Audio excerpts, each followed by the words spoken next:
Hey, what's poppin', everybody? It's week 3 of our series, Free People, where we're talking about the relationship between freedom and rules. Freedom rocks, right? Like, as you guys get older, you've probably gotten some really fun new things that you're able to do. I remember when I got my driver's license, I basically stopped being home if I could help it. It was so nice to just get out and away from my parents and my brother. I remember I used to go with all my friends from youth group. Every week, we'd go to Perkins on Merle Hay right after church on Wednesdays. We went there so often and so consistently that after a while, they would have our drinks waiting on our table for us when we got there. I had a friend who would go with me. He didn't have a way to drive himself, so I would usually give him a ride. Because he went to public school and he had to get up at like 6 something in the morning and he had a curfew. I was homeschooled and my parents knew that I was a loser, so they didn't really care when I came home and I didn't have a curfew at all. What that meant was that there were a lot of times where I had to leave early because I had to take my friend home. This used to frustrate me, and it eventually led me to saying to my friend, I'm willing to give you a ride, but we're leaving when I want to, and I don't care how late you are. I know, I was basically the poster child for friendship. This actually caused quite the tension between us, and I actually don't see this guy anymore. Why did I do that?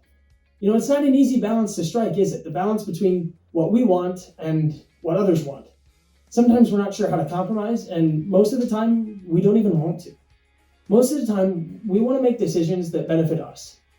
For the last couple weeks, we've been talking about the greatest rule that God gave us. Although some people think that God needs us to obey long lists of rules and laws, Jesus said there's one law that matters the most, the law of love.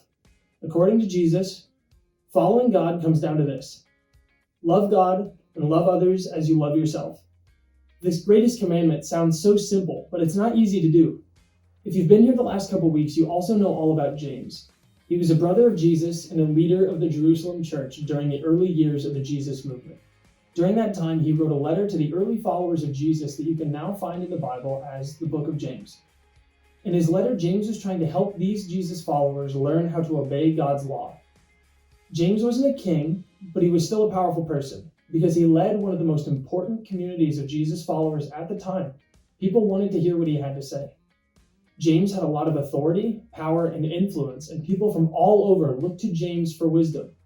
So when a dispute arose among a bunch of churches from different regions, they looked to James to judge the dispute and make a ruling on who was right and who was wrong. Most of the first followers of Jesus were Jewish people who believed Jesus was the Messiah God had promised. But not everyone who followed Jesus was from a Jewish background. Some of these early Jesus followers believed everyone needed to convert to Judaism in order to follow Jesus, and conversion was not an easy process. Other Jesus followers believed the only thing anyone needed to do to follow Jesus was to trust and commit to following him. James listened carefully to all the perspectives and made a decision that no one should be forced to go through a bunch of difficult steps in order to follow Jesus. Did that decision make James uncomfortable? Probably. Would it have been easier for James to just tell everyone they had to become Jewish before becoming Christians? Probably. James grew up Jewish. He was used to following Jewish laws, so it would have been very comfortable for him to just tell others to do what he already does. But James took a more difficult path. James understood that his decision wouldn't change God's love for him. He was free to do what he wanted to do. But James was also committed to following Jesus' law of love, and he knew the most loving thing he could do was to make it easy for others to know Jesus. James decided his comfort was not as important as loving others. James wrote in chapter 2, verse 12 and 13, "Speak and act as those who are going to be judged by the law that gives freedom, because judgment without mercy will be shown to anyone who has not been merciful. Mercy triumphs over judgment." You could say we have the freedom to treat people however we'd like. But when we live in a way that prioritizes our wants and comforts at the expense of others, we're not really free. That's why Jesus told us the most important thing we can do, besides loving God, isn't just to love ourselves, but to love others like we love ourselves. In the Gospel of Mark, chapter 10, verse 45, it's written, "For even the Son of Man did not come to be served, but to serve, and to give his life as a ransom for many." It's why the book of James tells us to show mercy to others instead of judgment, because we'll never live freely as long as we're living for ourselves. God's law gives us freedom.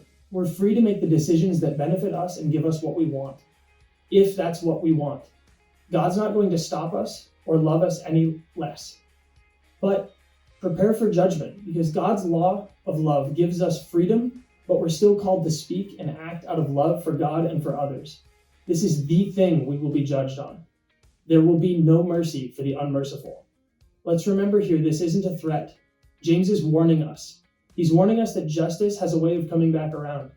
When we mistreat people, when we take advantage of others, or we consistently prioritize ourselves over others, we will eventually face the consequences. But God is merciful to the merciful. When we're compassionate, when we're forgiving and gracious to each other, God sees that. Let's take responsibility for making choices that help those around us, because there's one thing that we will someday answer for. How did we love God, and how did we love others? We could make decisions that benefit only ourselves, but free people make decisions that benefit others.